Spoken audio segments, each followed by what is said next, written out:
وزير الدولة وزارة المالية الصوماليلان oo muddo xaalad caafimaad ugu maqnaa dalka Mareykanka ayaa soo dhaweyn ballaaran loogu sameeyay garoonka caalamiga Cigaal International Airport ee magaalada Hargeysa waxaa ka soo qayb galay soo dhaweynta wasiir dawlaha wasiirka wasaaradda madaxtooyada Soomaaliland Xirsi Cali Xaaji Xasan wasiirka wasaaradda maaliyadda Cabdicasiis Maxamed Samaale wasiirka wasaaradda duulista iyo hawada iyo gaadiidka cirka Soomaaliland Maxamuud Xaashi Cabdi wasiirka wasaaradda dhalinyarada iyo ciyaaraha Soomaaliland Cali Saciid Reegal wasiirka wasaaradda gaashaandhigga Axmed Xaaji Cali Cadami gudoomiyaha hay'adda shaqaalaha dawladda Nuux Muuse Ducaale madaxweyne ku-xigeenkii hore ee Soomaaliland Cabdiraxmaan Cali Faarax salaadiin cuqaal dhalinyaro haween ugu horeyn waxa ka hadlay soo dhaweynta wasiir dawlaha wasaaradda maaliyadda Soomaaliland wasiirka madaxtooyada Soomaaliland oo ku tilmaamay in uu dhaxaad u yahay golaha wasiirada Soomaaliland Ismaan Saxardiide wasiirka madaxtooyada oo ka hadlay waxa uu yiri وزير عثمان عبد الله سحرديدو runtii ahaa waxa weeye caafimaad ku maqnaa ahna arkaanta adag ee golaha wasiirada waa ku faraxsanay Ilaahay subhanahu soo nabad celiyay waxa weeye oo caafimaad qabo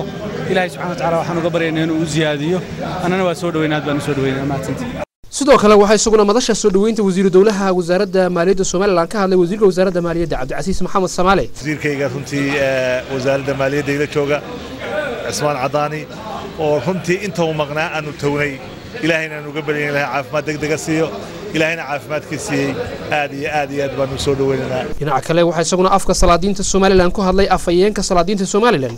Suldaan Yuusuf Maxamed Xiiray wuxuuna yiri waxaan ka mahad celinayaa inay dadka tareenkooda iyo karaamadooda ay u hayaan xukuumadooda inay u soo dhaweeyaan wasiir dawlaha wasaaradda maaliyadda waxaana ka turjumaysaa inuu wasiirku nin ku xiran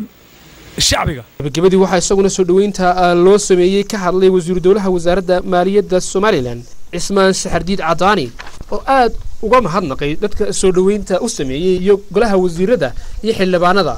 una si gaar ah ugu mahadnaqay madaxweynaha Soomaaliland Axmed Maxamed Maxamuud Silaayo ilaahay inteena isku keensamay maanta caafimaadkiisa ayaa markii ugu horeysa mahadnaqaya waxaan u mahadnaqayaa madaxweynaha jamhuuriyadda Soomaaliland